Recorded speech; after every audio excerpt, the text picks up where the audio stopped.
नमस्कार विद्यार्थी मित्रांनो. मी प्राध्यापक गणेश रोडे, केटीएचएम महाविद्यालय ई लर्निंग सेंटरमध्ये आपलं सर्वांचं स्वागत करतो. Human rights and human values या ॲडिशनल क्रेडिट कोर्सच्या अंतर्गत introduction of human rights and duties या विषयाच्या संदर्भात आपण चर्चा करत आहोत आणि त्या विषयाच्या अनुषंगाने काही संदर्भ व ग्रंथांची यादी दिलेली आहे, ती तुम्ही वाचावी. विद्यार्थी मित्रांनो, या मानव अधिकार आणि कर्तव्य यांचा परिचय या विषयाच्या अंतर्गत आपण घटक क्रमांक 4 संयुक्त राष्ट्र आणि मानवी हक्क या प्रकरणाची चर्चा करत आहोत आणि त्याच्यामध्ये मागील भागात आपण संयुक्त राष्ट्र संघटनेच्या जी व्यवस्था आहेत त्या व्यवस्थेवर एकंदरीत दृष्टिक्षेप टाकला, त्याची माहिती करून घेतली आणि त्यात विशेषतः संयुक्त राष्ट्र संघटना आणि तिचे 6 जे वेगवेगळे घटक भाग आहेत त्यामध्ये सुरक्षा परिषद आहेत, आमसभा आहेत, आर्थिक आणि सामाजिक परिषद आहेत, विश्वस्त परिषद आहेत, आंतरराष्ट्रीय न्यायालय आहेत. या प्रत्येक घटकाची माहिती आपण मागील भागात घेतलेली आहे. आजच्या भागामध्ये आपण याच घटकाचा पुढचा जो भाग आहे तो म्हणजे मानवी हक्क विषयक संयुक्त राष्ट्र संघटनेची जी सनद आहे, त्या सनदेमधल्या ज्या तरतुदी आहेत, त्या तरतुदींची माहिती करून घ्यायची आहे. त्याचबरोबर मानवी हक्कांचा जो वैश्विक जाहीरनामा आहे, त्या वैश्विक जाहीरनाम्याच्या निर्मितीच्या पाठीमागची जी प्रक्रिया आहे, म्हणजे जी तांत्रिक पार्श्वभूमी आहे, त्याविषयी सुद्धा आपण माहिती करून घेणार आहोत. आता ही माहिती का करून घ्यायची आहेत आपल्याला? त्याचा हेतू किंवा त्याचं उद्दिष्ट काय आहे? तर साधारणतः मानव अधिकार संवर्धनामध्ये किंवा मानवाधिकाराच्या संवर्धनासाठी संयुक्त राष्ट्र संघटनेची जी सनद आहे, त्या सनदेतल्या तरतुदींची ओळख आपल्याला इथे करून घेता येईल. त्याचबरोबर संयुक्त राष्ट्र संघटनेतील जी मानवाधिकारातल्या ज्या तरतुदी आहेत, त्या कलमनिहाय आपल्याला माहिती होतील. हा त्याच्या पाठीमागचा हेतू, उद्देश आपल्याला सांगता येतो. तर मग आता संयुक्त राष्ट्र संघटनेच्या सनदेमधील ज्या काही वेगवेगळ्या तरतुदी आहेत मानवाधिकारांच्या संदर्भातल्या, त्याच्या संदर्भात आपण चर्चा करू. खरं तर कोणतीही संघटना ज्यावेळेस स्थापन होते, त्या संघटनेच्या स्थापनेबरोबर त्या संघटनेची उद्दिष्ट काय आहेत, त्याचे हेतू काय आहेत, तर याच्या संदर्भात एक चार्टर तयार केलं जातं, एक सनद तयार केली जाते आणि त्या संघटनेचा हेतू, तिचे उद्दिष्ट, तिची रचना, कार्य त्या सनदेमध्ये नमूद केले जातात. त्याच प्रकारे संयुक्त राष्ट्र संघटना ही जी स्थापन झाली, तेव्हा तिचं एक सनद स्वीकारलं आणि त्या सनदेमध्ये अ, वेगवेगळी उद्दिष्ट त्याच्यामध्ये दिलेली. मग आता ही उद्दिष्ट संघटना स्थापन करण्यापाठीमागची उद्दिष्ट काय होती? तर सर्वात पहिल्यांदा, की जगातून युद्धाचं उच्चाटन करणं, हा या संघटनेच्या स्थापनेपाठीमागचा एक महत्त्वाचा हेतू, उद्दिष्ट दिसून येतं. कारण संघटना ज्या पार्श्वभूमीवर स्थापन झाली आणि ती पार्श्वभूमी म्हणजे काय? तर दुसरं जागतिक महायुद्ध. या दुसऱ्या जागतिक महायुद्धाच्या पार्श्वभूमीवर 1945 ला 24 ऑक्टोबर 1945 ला ही स्थापन झालेली आहेत आणि जगातून अशा प्रकारचं युद्धाचं उच्चाटन करणं आणि मानवी हक्कांच्या संरक्षणाला प्रोत्साहन देणं. त्याचबरोबर मूलभूत मानवी प्रतिष्ठा आणि मानवी आयुष्याचा दर्जा उंचावणं हा या संघटना स्थापन करण्यापाठीमागचा उद्दिष्ट आपल्याला असल्याचं त्याच्या पाठीमागं दिसून येतं. आणि म्हणून संघटनेचा हेतू काय आहे? तर तो त्या ह्या सनदेमधनं व्यक्त होताना आपल्याला दिसून येतो. आणि त्याचबरोबर आंतरराष्ट्रीय कायद्यातील तत्वानुसार मान्य झालेले मानवी हक्क हे प्रत्यक्षात येण्यासाठी त्याला न्याय्य आणि योग्य अशी एक आर्थिक, सामाजिक आणि सांस्कृतिक अशी परिस्थिती निर्माण करण्याकरिता जगभरातल्या देशांमध्ये सहकार्य वाढवणं, सहकार्य निर्माण करणं यासाठी ही संघटना स्थापन केली जाईल किंवा केलेली आहेत. हे त्याचं पाठीमागचं उद्दिष्ट आपल्याला सांगता येतं. आणि मग या उद्दिष्टांमध्येच अजून दुसरी गोष्ट असं सांगता येईल, की सनदेतल्या वेगवेगळ्या कलमांमध्ये ही उद्दिष्ट आपल्याला उद्घोषित झालेली दिसून येतात. त्याचा अर्थ आपल्याला पाहायला मिळतो. आणि मग संघटनेची बरीच मोठी सनद आहेत आणि त्या सनदेमध्ये काही ठिकाणी मानवी हक्कांच्या संदर्भातल्या ज्या तरतुदी आलेल्या आहेत, तर त्या तरतुदींच्या संदर्भात आपण फक्त माहिती घेणार आहोत. तशी संघटनेची रचना, कार्य, तिचे अधिकार ह्या वेगवेगळ्या गोष्टी दिलेल्या आणि त्याच्यामध्ये मानव अधिकार कुठे-कुठे आपल्याला दिसून येतात. त्या गोष्टी आपण बघूया. आता कलमनिहाय जर बघितलं तर पहिल्याच कलमामध्ये संयुक्त राष्ट्र संघटनेची स्थापना करण्यापाठीमागचा उद्देश काय असेल, तर तो उद्देश या पहिल्या कलमामधनं स्पष्ट केलेला आहे. आणि त्याच्यामध्ये असं म्हटलेलं आहे, की आर्थिक, सामाजिक, सांस्कृतिक जी असमानता आहेत, संबंध जगभर वेगवेगळ्या कारणांमुळे ही असमानता निर्माण होत असते. सामाजिक स्तरावर, आर्थिक स्तरावर, सांस्कृतिक स्तरावर. आणि ती कमी करण्यासाठी आंतरराष्ट्रीय समुदायामध्ये सहकार्य निर्माण करणं, हे संयुक्त राष्ट्र संघटनेचे एक प्रमुख, मुख्य असं कर्तव्य असेल, युनोचं हे कर्तव्य असेल, अशी तरतूद या पहिल्या कलमामध्ये केलेली आपल्याला दिसून येते. त्याचबरोबर आंतरराष्ट्रीय सहकार्यासाठी एखादी आंतरराष्ट्रीय स्वरूपाची संघटना निर्माण करणं, हा त्याच्या पाठीमागचा उद्देश, हा हेतू, हे उद्दिष्ट ही संघटना स्थापन करण्याच्या पाठीमागचं होतं. हे सुद्धा या पहिल्या कलमामध्ये नमूद केलेलं आहे. आणि एवढंच नव्हे, तर जगामध्ये वंश, लिंग, भाषा, धर्म असा कोणताही भेदभाव न पाळता, असा कोणताही अडथळा न येता, सर्वांना मूलभूत अशी स्वातंत्र्य उपलब्ध करून देण्यासाठी ही संघटना प्रयत्न करेल, हा सुद्धा त्याच्या पाठीमागचा एक हेतू आपल्याला पाहायला मिळतो. आणि ही तरतूद ह्या पहिल्या कलमामधनं दिसते. म्हणजे हे पहिलं कलम संघटनेच्या स्थापनेची उद्दिष्ट काय आहेत, ती उद्घृतीत करणारं हे पहिलं कलम आपल्याला सांगतं. आणि त्याचबरोबर मानवी हक्क उपभोगण्यास मिळावं, ह्या दृष्टिकोनातून संघटनेचे जे सदस्य राष्ट्र असतील, त्या सर्व सदस्य राष्ट्रांनी प्रयत्न करणं गरजेचं असणार आहे. त्याचबरोबर मानव अधिकारासाठी प्रोत्साहन निर्माण करणारी परिस्थिती, मानव अधिकारांच्या प्रश्नांवरती देखरेख ठेवण्याचं काम या संघटनेचं असेल, हा सुद्धा हेतू या संघटना स्थापन करण्याच्या पाठीमागे होता. आणि ह्या सगळ्या गोष्टी पहिल्या कलमामध्ये, सनदेच्या पहिल्या कलमामध्ये त्याच्यामध्ये नमूद केलेल्या आहेत, ते आपल्याला पाहायला मिळतात. दुसरी गोष्ट म्हणजे असं, की अ, सनदेचं जे 8वं कलम आहे, त्या 8वं कलम सुद्धा महत्त्वपूर्ण आहेत आणि त्याच्यामध्ये असं म्हटलेलं आहे या 8व्या कलमानुसार, की संयुक्त राष्ट्र संघटनेतील प्रमुख किंवा ज्या उपसंस्था असतील, त्या उपसंस्थांमध्ये कोणत्याही पातळीवर सहभागी होण्यासाठी कोणत्याही व्यक्तीवर प्रतिबंध घातला जाऊ नयेत किंवा तसा घालता येऊ नयेत. म्हणजे ही संघटना जागतिक असणार. ही संबंध जगभरातील लोकांना या संघटनेतल्या प्रमुख संस्थेमध्ये किंवा तिच्या उपसंस्था, तिचे जे वेगवेगळे विभाग आहेत, त्या विभागांमध्ये सहभागी होता येईल आणि ती सहभागी होताना त्यांचा वंश, धर्म, प्रांत, प्रदेश, राष्ट्र, त्यांचं नागरिकत्व या कुठल्याही गोष्टीचा विचार त्याच्यामध्ये केला जाणार नाही किंवा त्याच्यावर प्रतिबंध असेल. आणि सर्वांना समान संधी म्हणजे ही असमानता दूर करण्याचा प्रयत्न त्यातनं असेल. ही तरतूद या 8व्या कलमामध्ये आपल्याला पाहायला मिळते. त्याचबरोबर ह्या तरतुदीनुसार 8व्या कलमातल्या या तरतुदीनुसार संयुक्त राष्ट्र संघातील विशिष्ट पदासाठी आवश्यक असलेली जी अहर्तता असते, ती पात्रता असते. ती पात्रता, ती अहर्तता धारण करणाऱ्या जगातला कोणताही व्यक्ती त्या पदासाठी हा पात्र ठरू शकतो. जसं भारतीय संविधानामध्ये आपल्याला माहिती आहे, की घटना कलम 15 आणि घटना कलम 16 मध्ये काही महत्त्वपूर्ण तरतुदी आहेत. ते 15 मध्ये काय भेदभावाचं उच्चाटन केलेलं आहे. भेदभावांचा अभाव स्पष्ट केलेला आहे. आणि 16व्या कलमानुसार सर्वांना संधीची समानता हे तत्व त्याच्यामध्ये स्वीकारलेलं आहे. त्यानुसार म्हणजे एखाद्या पदासाठी जी पात्रता आवश्यक असते, इंजिनिअर होण्यासाठीची जी पात्रता आवश्यक असणार, डॉक्टर होण्यासाठीची जी पात्रता, ती पात्रता, ती शैक्षणिक अर्हता जर तुमच्याकडे असेल, तर तुम्हाला संयुक्त राष्ट्र संघटनेच्या कोणत्याही अ, अ, संस्थेमध्ये, उपसंस्थेमध्ये किंवा प्रमुख शाखेमध्ये तुम्हाला अ, ते प्रवेश घेता येईल किंवा तिथे तुम्हाला ते पद प्राप्त करता येईल. आणि मग त्याच्यासाठी तुमचा वंश, धर्म, पंथ किंवा अगदीच प्रदेश, राष्ट्र, नागरिकत्व ह्या गोष्टी तिथे गौण असतील. अशी तरतूद ह्या 8व्या कलमामध्ये केलेली आहेत. आणि त्याचबरोबर मानवी हक्क उपभोगण्याच्या दृष्टीनं अ, उपभोगण्यासाठी मिळावे, यासाठी सदस्य राष्ट्रांनी, सर्व सदस्य राष्ट्रांनी प्रयत्न करणं गरजेचं आहे. प्रत्येक देशाने आपल्या देशातल्या नागरिकांना कसे मानव अधिकार उपभोगण्यासाठी मिळतील, यासाठी प्रयत्न करावे. म्हणजे ज्यावेळेस संयुक्त राष्ट्र संघटना स्थापन झाली, त्याच वेळेस भारतीय संविधानाच्या निर्मितीचं काम सुरू होतं. आणि त्याला अनुसरून भारतीय संविधानाने, भारतीय घटनाकारांनी संविधानामध्ये मूलभूत हक्क, मार्गदर्शक तत्त्वांचा स्वीकार करून एक प्रकारचं संयुक्त राष्ट्र संघटनेचे हे मानव अधिकार भारतीय संविधानामध्ये स्वीकारलेले आपल्याला दिसून येतात. आणि एवढंच नाही, तर संयुक्त राष्ट्र संघातील संघामध्ये नोकरी करण्यासाठी, उमेदवारी करण्यासाठी, प्रकल्प घेण्यासाठी जगातल्या कोणत्याही व्यक्तीला तिचा वंश, लिंग, भाषा, नागरिकत्व या तत्वांच्या पार्श्वभूमीचा विचार न करता त्याला ते मिळू शकेल. अशा प्रकारची एक तरतूद ह्या सनदेतल्या 8व्या कलमामध्ये, 8व्या आर्टिकलमध्ये आपल्याला केलेली दिसून येते.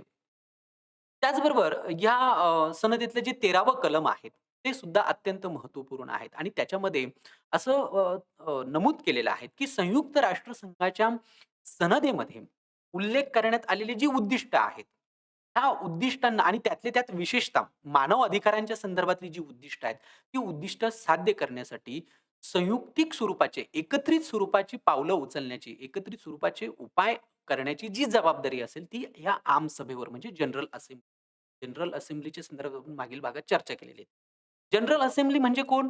तर त्याच्यामध्ये जे सदस्य देश आहेत, जे प्रतिनिधी आहेत, ते सदस्य देशांच्या सर्व प्रतिनिधींची ही जबाबदारी असेल, अशी तरतूद या 13व्या कलमामध्ये केलेली. शिवाय अ, प्रत्येक व्यक्तीला मूलभूत स्वातंत्र्य द्यावं आणि नुसतं मूलभूत स्वातंत्र्य नाही, तर त्याच्यासोबत आर्थिक, सामाजिक, सांस्कृतिक, शैक्षणिक स्वातंत्र्य देखील मिळावं, यासाठी सुद्धा आमसभेनं करणं गरजेचं असेल. आमसभेनं उपाययोजना तशी पावलं उचलण्याची गरज असेल. अशा प्रकारची तरतूद ह्या राष्ट्र संघटनेच्या सनदेतल्या या 13व्या कलमामध्ये आपल्याला पाहायला मिळते. यानंतर पुढचं जे एक महत्त्वपूर्ण कलम आहेत या सनदेमधलं, ते म्हणजे कलम 51व. आता हे जे कलम आहेत, हे अत्यंत महत्त्वपूर्ण असं कलम या सनदेमध्ये आपल्याला मानवाधिकाराच्या दृष्टिकोनातून पाहायला मिळतं. या कलमातल्या तरतुदीनुसार जर संयुक्त राष्ट्र संघटनेच्या एखाद्या सदस्याने किंवा जगातल्या इतर एखाद्या राष्ट्राने या संघटनेमध्ये जी उद्दिष्ट दिलेली आहेत आणि त्यातल्या त्यात विशेषतः मानव अधिकारांच्या संदर्भातली जी उद्दिष्ट आहेत, त्या उद्दिष्टांचा जर अनादर केला असेल किंवा त्यातल्या तरतुदींचं ते राष्ट्र पालन करत नसेल किंवा दुसऱ्या राष्ट्रांना या राष्ट्राकडून काही धोका उत्पन्न होत असेल, तर अशा राष्ट्राच्या विरुद्ध उपाययोजना करण्याचा अधिकार हा सुरक्षा परिषदेला, जी सिक्युरिटी काउन्सिल आहे, ज्याच्या संदर्भात आपण मागील भागात चर्चा केलेली आहे, या सुरक्षा परिषदेला हा अधिकार प्राप्त आहे. की मानव अधिकारांच्या संदर्भातले उद्दिष्ट आहेत, ज्या उद्दिष्टांसाठी ही संघटना स्थापन झालेली आहे, त्या उद्दिष्टांचं पालन करणं हे बंधनकारक आहेत. म्हणजे याचं उत्तम उदाहरण म्हणजे आपल्याला सध्याचं अफगाणिस्तानचं सांगता येईल.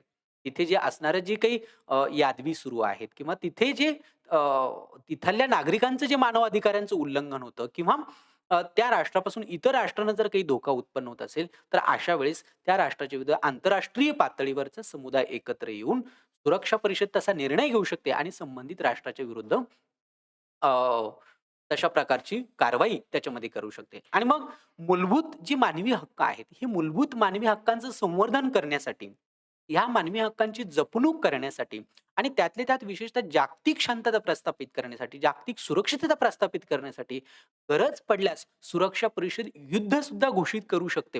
हा अधिकार या 51व्या कलमानुसार या सुरक्षा परिषदेला दिलेले आहेत. म्हणजे जगामध्ये शांतता आणि सुरक्षितता प्रस्थापित करणं, मानव अधिकारांचं संवर्धन करणं, त्याची जपणूक करणं, याची जबाबदारी संयुक्त राष्ट्र संघटनेच्या या सुरक्षा परिषद या विभागाकडे आपल्याला पाहायला मिळते. आणि म्हणून त्या दृष्टीनं ही कलम किंवा ह्या कलमातल्या ह्या तरतुदी अत्यंत महत्त्वपूर्ण आपल्याला पाहायला मिळतात. त्यानंतर या सनदेमधलं जे पुढचं जे कलम आहे ते म्हणजे कलम 55. आता या 55व्या कलमानुसार, त्यातल्या तरतुदीनुसार संयुक्त राष्ट्र संघटनेच्या सदस्य राष्ट्रांमधील सर्व नागरिकांना चांगलं राहणीमान मिळावं, सर्वांना रोजगार मिळावा.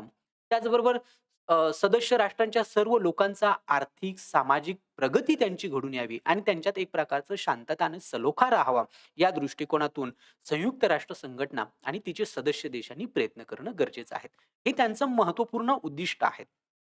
महत्त्वपूर्ण कार्य संघटनेचं आहे, की जगातल्या सर्व म्हणजे सदस्य राष्ट्रातल्या आणि जगातल्या सर्वच राष्ट्रांमधल्या लोकांना एक चांगलं आर्थिक सामाजिक जीवन मिळावं, सर्वांना रोजगार मिळावा, त्यांचं राहणीमान उंचावं आणि एकूण त्यांच्या मानवाधिकारांचं संवर्धन, जपणूक व्हावी, हा त्याच्या पाठीमागचा उद्देश आहे. आणि या सगळ्या गोष्टींसाठी जर कायदेशीर आणि संविधानिक स्वरूपाची काही पावलं उचलण्याची गरज पडली, काही उपाययोजना करण्याची गरज पडली, तर ते सुद्धा संयुक्त राष्ट्र संघटनेचं एक आद्य कर्तव्य राहील. त्यांची ती जबाबदारी आहे. या संघटनेची जबाबदारी असेल आणि मग ह्या जबाबदारीच्या भावनेतूनच संयुक्त राष्ट्र संघटनेच्या स्थापनेपासून अनेक जाहीरनामे, वचननामे, अनेक बहुपक्षीय करार आपल्याला पाहायला मिळतात, की ज्याच्या माध्यमातून एक कायदेशीर स्वरूपाची चौकट प्रस्थापित करून मानव अधिकारांचं संवर्धन करण्याचा प्रयत्न या संयुक्त राष्ट्र संघटनेने आपल्याला केलेला दिसून येतो. त्याचबरोबर या कलमातल्या तरतुदीनुसार, की सदस्य राष्ट्र जे आहेत संयुक्त राष्ट्र संघटना, या सदस्य राष्ट्रांमध्ये चांगल्या दर्जाचे आर्थिक आणि सामाजिक स्वरूपाचे संबंध, आरोग्यविषयक, शैक्षणिक, सांस्कृतिक असे संबंध प्रस्थापित व्हावे आणि म्हणून उपाययोजना सुचवणं ही सुद्धा या संघटनेची जबाबदारी असते. की सदस्य राष्ट्रांमध्ये आपसा-आपसात स्वरूपाचे चांगले संबंध आणि मग ते सामाजिक, आर्थिक, शैक्षणिक, सांस्कृतिक, आरोग्यविषयक अशा सर्व स्तरांवर ते प्रस्थापित व्हावं यासाठी उपाययोजना सुचवल्या जातात. त्याचबरोबर कोणत्याही भेदभावाचा विचार न करता सर्वांना मूलभूत मानवी हक्क मिळाले पाहिजेत. ह्या तत्वाला एक वैश्विक मान्यता मिळाली पाहिजे आणि त्याला आदर मिळाला पाहिजे. ह्या दृष्टिकोनातून सुद्धा संघटना प्रयत्न करेल अशा प्रकारची भूमिका किंवा तरतुदी ह्या 55व्या कलमामध्ये आपल्याला दिसून येतात. या 55व्या कलमाच्या अनुषंगानेच मग हे जे काही उद्दिष्ट दिलेले आहेत, ह्या उद्दिष्टांच्या पूर्ती करण्यासाठी संयुक्त राष्ट्र संघटनेचा एक महत्त्वपूर्ण विभाग, ज्याला आर्थिक सामाजिक परिषद म्हणतो आपण, सोशल इकॉनॉमिकल काउन्सिल, या विभागाची स्थापना करण्यात आली. आणि ह्या आर्थिक सामाजिक परिषदेने संयुक्त राष्ट्र संघटनेच्या सर्व सदस्य देशांमधल्या नागरिकांच्या दृष्टिकोनातून आर्थिक, सामाजिक, शैक्षणिक, सांस्कृतिक, आरोग्यविषयक विकास घडवून आणण्याचा प्रयत्न ह्या परिषदेने, आर्थिक सामाजिक परिषदेने केलेला आपल्याला दिसून येतो. म्हणून हे अत्यंत महत्त्वपूर्ण कलम आहेत. आणि याच कलमामध्ये अजून एक महत्त्वपूर्ण गोष्ट आपल्याला त्याच्यामधनं दिसून येते 55व्या कलमानुसार, की सुरक्षा परिषद ही प्रादेशिक ज्या वेगवेगळ्या संघटना असतात जगभर, जसं एखाद्या राष्ट्राच्या अंतर्गत राष्ट्रीय संघटना आणि प्रादेशिक संघटना, म्हणजे महाराष्ट्राच्या पुरती एखादी संघटना असेल तर तिला आपण प्रादेशिक संघटना म्हणू शकतो. किंवा आसाम गण परिषद ही आसाममधली प्रादेशिक संघटना आणि तिचं पुढे पक्षात रूपांतर झालेलं आहे. असं जगाच्या पार्श्वभूमीवर प्रादेशिक संघटना असतात. त्या रिजनल ऑर्गनायझेशन, असोसिएशन असतात. या संघटनांना संयुक्त राष्ट्र संघटनेचे प्रादेशिक पातळीवर जर या सदस्य राष्ट्रांमध्ये काही मतभेद असेल, तर ते मतभेदांवर उपाय शोधण्यासाठी त्यांना निर्देश सुरक्षा परिषद तशी देऊ शकते, संयुक्त राष्ट्र संघटना तशी देऊ शकते. आणि प्रादेशिक सहकार्य वाढावं या दृष्टिकोनातून म्हणजे प्रादेशिक संघटना कोणत्या जगामध्ये तर आपल्याला युरोपियन युनियन माहिती असेल. सार्क संघटना, भारत देश हा या सार्क संघटनेचा सदस्य देश आहे किंवा इव्हन भारताच्या पुढाकारातूनच 1985 ला या संघटनेची स्थापना झाली. किंवा एशियान असेल, अशा वेगवेगळ्या संघटना आहेत. या प्रादेशिक संघटना गणल्या जातात. या संघटनांनी प्रादेशिक स्तरावरती चांगले प्रकारचे सहसंबंध स्थापन करावे. त्यांच्यातले मतभेदांवर उपाय शोधावे यासाठी सुद्धा संयुक्त राष्ट्र संघटना त्यांना निर्देश देऊ शकते. आर्थिक, सामाजिक, सांस्कृतिक क्षेत्रातील उद्दिष्ट साध्य करण्याच्या दृष्टिकोनातून संयुक्त राष्ट्रांना मदत करणं हे या प्रादेशिक संघटनांचं उद्दिष्ट असलं पाहिजे. अशा स्वरूपाची तरतूद सुद्धा या 55व्या कलमामध्ये आपल्याला पाहायला मिळते. त्याचबरोबर या सनदेमधलं अजून एक महत्त्वपूर्ण जे कलम आहेत, जे मानव अधिकारांच्या दृष्टिकोनातून महत्त्वपूर्ण आहेत, ते म्हणजे कलम 76. आता 76 ह्या कलमानुसार काय केलेलं आहे, तर संयुक्त राष्ट्र संघटनेमध्ये विश्वस्त परिषद, ज्याला ट्रस्टीशिप काउन्सिल असं आपण म्हणतो, हा विभाग त्याची निर्मिती करण्यात आली होती. ते नेशन ऑफ संयुक्त राष्ट्र संघटनेच्या सुरुवातीला जे राष्ट्रसंघ होतं, त्या संघापासून हे स्थापन झालेलं होतं आणि संयुक्त राष्ट्र संघटनेच्या स्थापनेनंतर याला अधिकृत एक विभाग मानलं आणि जगातले जे पारतंत्र्यातले देश आहेत, जे वसाहतवादी देश आहेत, त्यांना स्वातंत्र्य देण्यासाठी, त्यांच्यातल्या लोकांमध्ये आर्थिक, सामाजिक विकास घडून त्यांच्यात एक सलोख्याचे संबंध प्रस्थापित करण्यासाठी या विभागाची निर्मिती, स्थापना करण्यात आली आणि ह्या विभागाला मोठ्या प्रमाणात यश मिळालं. जगाचे 11 प्रांत त्याच्यामध्ये विभाग केलेले होते आणि त्याच्यामध्ये दक्षिण आफ्रिका असेल किंवा आशिया खंडातले अनेक वसाहती राष्ट्र होते. शेवटचं 1994 ला पलाऊ हा देश स्वतंत्र झाला आणि ह्या परिषदेचं काम देखील त्याच्यामध्ये पूर्णत्वास आपल्याला गेलेलं दिसून येतं. त्याची तरतूद ह्या 76व्या कलमामध्ये आपल्याला पाहायला मिळते. त्यानंतर या सनदेमधलं पुढचं जी महत्त्वपूर्ण तरतूद आहेत, म्हणजे कलम 7 मध्ये काय सांगितलेलं आहे, तर जे आत्तापर्यंत आपण जी उद्दिष्ट बघितली संयुक्त राष्ट्र संघटना, ही उद्दिष्ट पूर्ण करण्यासाठी आणि जागतिक पातळीवर सर्वांसाठी मूलभूत मानवी स्वातंत्र्य प्रस्थापित व्हावं, यासाठी संयुक्त राष्ट्र संघटनेचे 6 महत्त्वपूर्ण घटक स्थापन केले जाईल, ज्याची आपण चर्चा केली बघा, की ज्याच्यामध्ये सुरक्षा परिषद, आमसभा असेल, आर्थिक सामाजिक परिषद असेल, आंतरराष्ट्रीय न्यायालय आहेत, ट्रस्टीशिप काउन्सिल आहेत. असे वेगवेगळे 6 घटक त्यांची स्थापना केली जाईल आणि ह्या सर्व 6च्या 6 घटकांची ही जबाबदारी असेल, की त्यांनी मानवी हक्कांची जपणूक करावी. त्यांनी मानवी हक्कांचं संवर्धन करावं आणि संयुक्त राष्ट्र संघटनेची जी उद्दिष्ट आहेत, ती उद्दिष्ट पूर्णत्वास न्यावी. या दृष्टिकोनातून तरतुदी या सनदेच्या 7व्या कलमामध्ये आपल्याला पाहायला मिळतात. आता संयुक्त राष्ट्र संघटनेची स्थापना आणि त्याची जी सनद आहे आणि त्या सनदीमध्ये असणाऱ्या ज्या काही महत्त्वपूर्ण तरतुदी आहेत, त्या बघितल्यानंतर संयुक्त राष्ट्र संघटनेने मानवी हक्काचा वैश्विक जाहीरनामा 1948 ला जाहीर केला. आपल्याला माहिती आहे की संघटनेची स्थापना 1945 ला झाली आणि 1945 ला संयुक्त राष्ट्र संघटना स्थापन झाली. स्थापन करताना मानव अधिकाराच्या दृष्टिकोनातून महत्त्वपूर्ण उद्दिष्ट संघटनेने स्वतःच्या सनदेमध्ये, चार्टरमध्ये अंतर्भूत केले.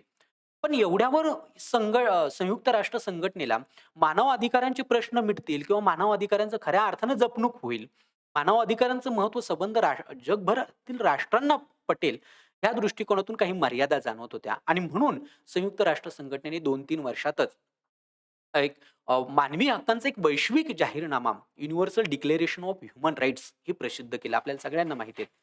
मग हा मानवी हक्कांचा जो वैश्विक जाहीरनामा होता, तो कशा पद्धतीनं तयार झाला? मला वाटतं त्याच्या संदर्भात माहिती घेणं हे सुद्धा आपल्याला इथं क्रमप्राप्त ठरेल.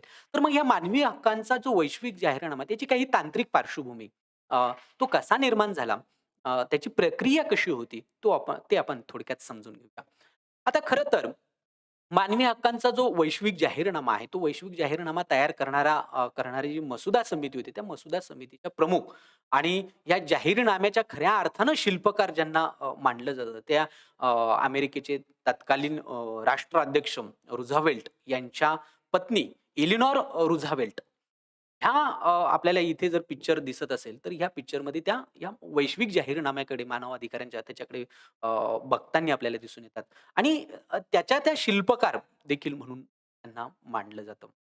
मग हा जो वैश्विक जाहीरनामा आहे मानवाधिकाराचा, तो मानवाधिकाराचा वैश्विक जाहीरनामा तयार करण्यासाठी संयुक्त राष्ट्र संघटनेची स्थापना झाल्यानंतर लगेचच म्हणजे ऑक्टोबरमध्ये संघटनेची स्थापना झाली आणि फेब्रुवारी 1946 मध्ये एक मानवी हक्क विधेयक तयार करण्यासाठी एक समितीची स्थापना करण्यात आली.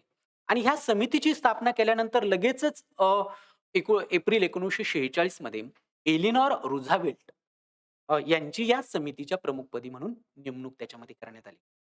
आणि त्यानंतर मग या समितीची पहिली बैठक भरली आणि त्या पहिल्या बैठकीमध्ये असं निश्चित करण्यात आलं, की समितीची सदस्य संख्या किती असावी? तर 18 इथपर्यंत तिची सदस्य संख्या असावी, असा एक निर्णय या पहिल्या बैठकीमध्ये त्याच्यामध्ये आपल्याला झालेला आहे. मग त्यामध्ये कोणते देश होते 18? तर अमेरिका होता, इंग्लंड होता. तुम्हाला इथे दिसतील, की ऑस्ट्रेलिया, त्यावेळचा सोव्हिएत युनियन असेल, ज्याला आज आपण रशिया म्हणतो, बेल्जियम आहे, चिली आहेत, भारत, चीन, अ, अ, बायलो Russia, France, Egypt, Iran, Lebanon, Panama, Philippines, Uruguay, Yugoslavia म्हणजे असे 18 देश हे म्हणजे भारत हा सुद्धा त्याचा एक सदस्य देश आपल्याला पाहायला त्याच्यामध्ये असल्याचं दिसून येतं. आणि त्यानंतर 21 जून 1946 ला आर्थिक आणि सामाजिक जी परिषद आहे, सोशल इकॉनॉमिकल काउन्सिल जे आहे संयुक्त राष्ट्र संघटनेचं, ह्या समितीने, या परिषदेने या मानवी हक्काचा वैश्विक जाहीरनामा तयार करण्यासाठीचं विधेयक तयार करण्यासाठीची जी समिती होती, त्या समितीला एक वैश्विक मानवी हक्क जाहीरनामा तयार करण्यासाठीचा एक आराखडा निश्चित करून दिला. आणि तो आराखडा निश्चित झाल्यानंतर लगेचच त्या समितीचं रूपांतर हे मानवी हक्क आयोगामध्ये त्याचं रूपांतर त्याच्यामध्ये केलेलं आपल्याला दिसून येतं. आणि आता अलीकडेच म्हणजे अगदी 2006 ला ते मानवी हक्क आयोगाचं मानवी हक्क परिषद अशी एक आंतरशासकीय संस्थेमध्ये त्याचं रूपांतर केलं. पण त्यावेळेस मात्र तो मानवी हक्क आयोगात त्याचं रूपांतर झालेलं होतं. आज मी तिला मानवी हक्क आयोग किंवा ती परिषद जी आहे तिचे 47 देश हे त्या परिषदेचे सदस्य देश आपल्याला असल्याचं. आता हा जो मानवी हक्क आयोग जो होता, तो मानवी हक्क आयोगाने त्यावेळचे कॅनडाचे जॉन पीटर्स यांची नंतर इलिनॉर रुझवेल्ट नंतर त्यांची मसुदा समितीचे अध्यक्ष म्हणून नियुक्ती केली. त्यांनी ह्या वैश्विक जाहीरनाम्याला नाम्याचा एक पहिला मसुदा जॉन पीटर्स यांनी तो बनवला. आणि त्याच्यानंतर फ्रान्समधले कायद्याचे प्राध्यापक आणि त्यावेळचे न्यायमूर्ती रेने कासिन यांनी ह्या वैश्विक जाहीरनाम्यातले 30 कलमी एक अंतिम असा मसुदा त्यांनी तयार केला. आज जर तुम्ही बघितलं हा मानवी हक्काचा जाहीरनामा तर त्याच्यात 30 वेगवेगळे आर्टिकल्स, कलम दिसतात. तर तो त्यांनी आणि त्याच्यासाठी त्यांना पुढे जगामध्ये सर्वात प्रतिष्ठित समजला जाणारा शांततेचा नोबेल हा रेने कासिन यांना 1968 सालचा हा शांततेचा नोबेल देखील या कार्यासाठी मिळालेला आपल्याला दिसून येतो. आणि नंतर हे सगळी प्रक्रिया झाल्यानंतर 10 डिसेंबर 1948 रोजी संयुक्त राष्ट्र संघटनेनं ह्या मानवी हक्कासंबंधीचा जो वैश्विक जाहीरनामा होता, त्या वैश्विक जाहीरनाम्याला मंजुरी दिली आणि तेव्हापासून आपण 10 डिसेंबर हा दरवर्षी आंतरराष्ट्रीय मानवी हक्क दिन म्हणून देखील आपण तो साजरा करत असतो. संबंध जगभर हा दिन साजरा केला जातो. आता जाहीरनामा आपण मागील घटक क्रमांक 3 मध्ये वेगवेगळ्या कायदेशीर संकल्पनांचा अभ्यास केला आणि त्याच्यामध्ये आपण जाहीरनामा ही संकल्पना अभ्यासली. जाहीरनामा हा सदस्य राष्ट्रांवर बंधनकारक नसतो. तो त्यांना एक नीती निर्देशक करणारे तत्व त्यामध्ये स्वीकारलेले असतात. आणि त्याच्यामुळे जाहीरनामा स्वीकारल्यानंतर अनेक देशांमध्ये ह्या जाहीरनाम्यातल्या तत्त्वांची अंमलबजावणी करण्यासाठी काही अडचणी निर्माण होऊ लागल्या. काही देश मुद्दाम टाळाटाळ त्याच्यामध्ये करू लागले. कारण त्यानुसार त्या राष्ट्रीय स्तरावर त्यांना कायदे करायचे होते. राष्ट्रीय स्तरावर कायदे करत असताना मग अनेक त्यांच्यापुढे धार्मिक सलोख्याचे प्रश्न असतील किंवा राजकीय व्यवस्थेचे काही प्रश्न असतील ते निर्माण होऊ लागले. आणि मग अनेक परिश्रमांनंतर त्याच्यामध्ये एक त्याचं विभाजन करण्यात आलं आणि त्याचं एक वचननाम्यामध्ये त्याचं रूपांतर 1966 मध्ये अनेक परिश्रम झाल्यानंतर, अनेक चर्चा झाल्यानंतर त्याचं संविधानिक आणि कायदेशीर असे 2 मसुदे, 2 वचननामे त्याचे तयार केले आणि ते पुढे 1976 ला त्याची अंमलबजावणी खऱ्या अर्थानं सुरू झाली. त्यातला पहिला जो होता तो म्हणजे आर्थिक, सामाजिक आणि सांस्कृतिक वचननामा आणि दुसरा जो होता तो म्हणजे नागरी आणि राजकीय हक्कांसंबंधीचा वचननामा. हा जो आर्थिक, सामाजिक, सांस्कृतिक जो वचननामा आहे, ज्याच्यामध्ये शासनाला भरीव असं काहीतरी मदत करावी लागते. भरीव असं कार्य करावं लागतं. जसं त्याची तुलना तुम्ही भारतीय संविधानातल्या मार्गदर्शक तत्वांशी त्याची करू शकता. ह्या वचननाम्याला 2011 पर्यंत 160 देशांनी अधिनियमित केलेलं आपल्याला दिसून येतं. आणि नागरी आणि राजकीय हक्कांसंबंधी काय ते फक्त हक्क द्यावे लागतात. तर ह्या वचननाम्याला 2011 पर्यंत 167 देशांनी अधिनियमित केलेलं आपल्याला दिसून येतं. नंतर मात्र दोन्ही मसुदे जे होते, दोन्हीही वचननामे आहेत, त्यांना अतिरिक्त परिशिष्ट मसुदा ज्याला आपण प्रोटोकॉल म्हणतो, ते नंतर वेगवेगळे प्रोटोकॉल या दोन्ही मसुद्यांना त्याच्यामध्ये जोडलेले आपल्याला दिसून येतात. आता त्यातला हा जो नागरी आणि राजकीय हक्कांचा जो वचननामा आहे, तर हा न्यायरक्षित ज्याला आपण जस्टिसेबल असं म्हणतो, नाही का? न्यायरक्षित स्वरूपाचा आहे. म्हणजे अ, नागरी आणि राजकीय स्वरूपाचे हक्क जर मिळाले नाही, तर संबंधित राज्याच्या विरुद्ध आपल्याला न्याय मागता येतो, दाद मागता येते. न्यायालयात त्याच्या विरुद्ध जाता येतं. आणि दुसरा जो आहे तो आर्थिक, सामाजिक आणि सांस्कृतिक स्वरूपाचा जो हक्क आहे, ते हक्क मात्र न्यायरक्षित नाहीयेत. म्हणजे भारतातल्या संविधानामध्ये मूलभूत हक्क हे जस्टिसेबल आहेत. ते न्यायरक्षित आहेत. म्हणजे त्याचं ते मिळाले नाही तर तुम्ही त्याच्या विरुद्ध न्यायालयात दाद मागू शकतात. मार्गदर्शक तत्व हे न्यायरक्षित नाहीत. त्याच्यात आर्थिक, सामाजिक, सांस्कृतिक असे हक्क त्याच्यामध्ये आपल्याला असल्याचं पाहायला त्याच्यामध्ये मिळतं. ते राष्ट्रांना एक प्रकारचं मार्गदर्शन त्याच्यामधनं करताना आपल्याला दिसून येतात. त्यामुळे राज्याने विविध घटक लक्षात घेऊन ह्या तत्वांचा पुरस्कार करून त्याची अंमलबजावणी करावं, अशी एक अपेक्षा त्याच्यामध्ये आपल्याला केलेली दिसून येते. मात्र अंमलबजावणी जर राज्याने केली नाही, तर त्याच्या विरुद्ध न्यायालयात दाद मागता येत नाही. भारतीय संविधानात अशा प्रकारची तरतूद आपल्याला त्याच्यामधनं दिसून येते. पण अलीकडचे जर तुम्ही 20 एक वर्ष जर बघितले, तर या न्यायालयाने सर्वोच्च न्यायालयाने भारतामध्ये असे अनेक निर्णय दिलेले आहे, की त्या निर्णयामधनं असं सांगितलेलं आहे, की जे न्यायरक्षित नसलेले जे मानवी हक्क आहेत, म्हणजे आर्थिक, सामाजिक, सांस्कृतिक ज्याच्या विरुद्ध जे सरकारने त्याची अंमलबजावणी केली नाही म्हणून न्यायालयात जाता येत नाही. पण त्या अंमलबजावणी न केल्यामुळे जर व्यक्तीच्या मानवी अधिकारांना जर बाधा पोहोचत असेल, त्याच्यावर गाता येत असेल, तर अशा हक्कांच्या संदर्भामध्ये न्यायालयामध्ये दाद मागता येऊ शकते. हा एक क्रांतिकारक असे बदल आपल्याला मागील काही वर्षांमध्ये पाहायला त्याच्यामध्ये मिळतात. म्हणजे इथे हे जे पिक्चर दिसतं त्याच्यामधनं आपल्याला हे दिसून येतं, की सिव्हिल आणि पॉलिटिकल जे राइट्स आहेत, नागरी आणि राजकीय स्वरूपाचे जे हक्क आहेत, हे सुद्धा एक अविभाज्य स्वरूपाचे हक्क आहेत. हे त्याच्यातनं आपल्याला दिसून येतं. त्याचबरोबर हा जो मानवी हक्कांचा जो वैश्विक जाहीरनामा आहे, याच्यातला आर्थिक, सामाजिक, सांस्कृतिक हक्कांचा जो वचननामा होता, त्याला 2008 साली एक पर्यायी स्वरूपाचा परिशिष्ट मसुदा त्याला जोडण्यात आलेला आहे. आणि हा मसुदा जोडल्यामुळे, हा प्रोटोकॉल त्याला जोडल्यामुळे, त्यानुसार एखाद्या राष्ट्राने जर सनदेतील तरतुदींची अंमलबजावणी केली नसेल, तर त्याच्या विरुद्ध त्या व्यक्तीला संयुक्त राष्ट्र संघटनेच्या मानवी हक्क व्यवस्थेकडे किंवा संयुक्त राष्ट्र संघटनेच्या उच्च आयुक्तांकडे तशा स्वरूपाची त्या संबंधित राष्ट्राला तक्रार करता येते. मात्र ती तक्रार करण्याच्या अगोदर त्या व्यक्तीनं त्याला त्या राष्ट्रीय स्तरावर त्याला ज्या न्याय व्यवस्था असेल, तिथे त्याने ते अपील करावं आणि तिथे मिळालेला जर न्याय हा त्याला समाधानकारक वाटत नसेल, तर तो मात्र संयुक्त राष्ट्र संघटनेच्या उच्च आयुक्तांकडे तशा प्रकारची तरतूद तक्रार त्याच्यामध्ये करू शकतो. हा जो परिशिष्ट मसुदा आहे, प्रोटोकॉल आहे, जो 2008 साली स्वीकारला. त्याला आजपर्यंत जवळ-जवळ 36 देशांनी मान्यता दिलेली आहे आणि 3 देशांनी तसा तो अधिनियमित केलेला आपल्याला दिसून येतो. आणि दुसरा जो वचननामा होता, तो म्हणजे नागरी आणि राजकीय स्वरूपाचा वचननामा. हा 1976 मध्ये त्याला पहिल्यांदा परिशिष्ट मसुदा म्हणजे एक ॲडिशनल प्रोटोकॉल त्याला जोडला. आणि ह्या प्रोटोकॉल जोडल्यामुळे काय झालं, की त्यानुसार नागरिकाला राज्याच्या व्यवस्थेच्या विरुद्ध तक्रार करण्याचा, संयुक्त राष्ट्र संघटनेकडे तक्रार करण्याचा अधिकार त्याला त्याच्यामधनं मिळालेला आपल्याला दिसून येतो. 2011 सालापर्यंत ह्या प्रोटोकॉलला 114 देशांनी मान्यता दिलेली आपल्याला दिसते.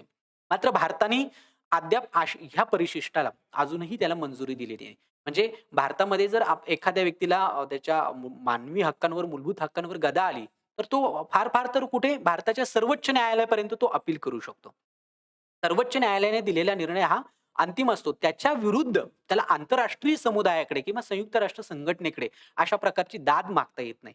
कारण भारताने हा जो प्रोटोकॉल आहे, तो प्रोटोकॉल स्वीकारलेला आपल्याला आणि दुसरा जो प्रोटोकॉल त्याला जोडला ह्या नागरी आणि राजकीय वचननाम्याला, तो म्हणजे 1989 साली जोडला आणि 1991 साली त्याला तो प्रत्यक्षात अंमलात आलेला आपल्याला दिसून येतो. जुलै 2011 पर्यंत 73 देशांनी ह्या प्रोटोकॉलला मंजुरी दिलेली आपल्याला दिसून येते. आता हा जो प्रोटोकॉल आहे, ह्या प्रोटोकॉलनुसार काय आहेत की प्रत्येक गुन्हेगाराला म्हणजे अगदी त्याला त्याने कितीही मोठा गुन्हा केलेला असेल, तरी त्याला मृत्यूदंडाची शिक्षा म्हणजे किंवा त्याला आपण फाशीची शिक्षा म्हणतो, ती देता येणार नाही किंवा त्या राज्यव्यवस्थेला तो देण्याचा अधिकार राहणार नाही. हे या परिशिष्टानं बंधनकारक केलेलं आहे. मात्र भारताने हा परिशिष्ट मसुदा अद्याप स्वीकारलेला नाही. कारण सर्वोच्च स्वरूपाचा, मोठ्या स्वरूपाचा एखादा जर गुन्हा घडलेला असेल, तर भारताची न्यायव्यवस्था आजही काय करू शकते, की एखाद्या व्यक्तीला फाशीची शिक्षा, मृत्यूदंडाची शिक्षा सुनावू शकते.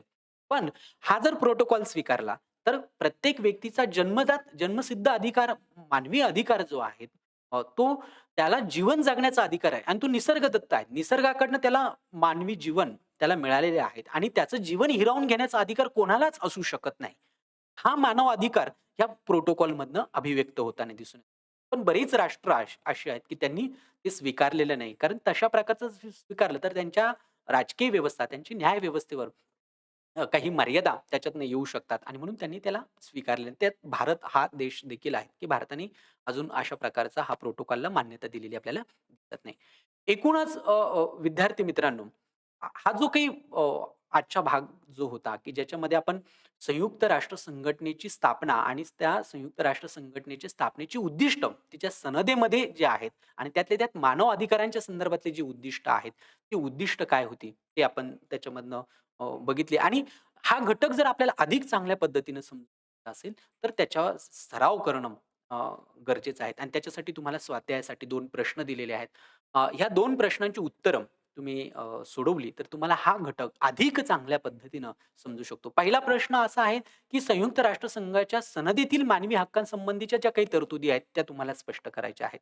आणि दुसरा प्रश्न असा आहे, की मानवी हक्कांच्या वैश्विक जाहीरनाम्याची निर्मितीची जी पार्श्वभूमी आहे, त्याच्यावर चर्चा करायची आहे.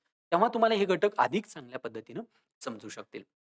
एकूणच आजच्या भागामध्ये आपण मानवी हक्क संवर्धनामध्ये संयुक्त राष्ट्र संघाची भूमिका काय आहे? संयुक्त राष्ट्र संघटनेची रचना आणि कार्य काय आहेत? संयुक्त आंतरराष्ट्रीय कायदे निर्मितीमध्ये संयुक्त राष्ट्र संघाचं स्थान काय आहे? आणि आंतरराष्ट्रीय पातळीवर संयुक्त राष्ट्र संघटनेचं महत्त्व, संयुक्त राष्ट्र संघटनेच्या सनदेतल्या तरतुदी आणि मानवी हक्कांच्या जाहीरनाम्याची पार्श्वभूमी या सगळ्या घटकांची आपण माहिती यालाच लागून पुढचा जो घटक आहे, आपण पुढच्या सत्रात ज्याची चर्चा करणार आहोत, तो म्हणजे मानवी हक्काचा जो वैश्विक जाहीरनामा आहे, त्या वैश्विक जाहीरनाम्याचं महत्त्व.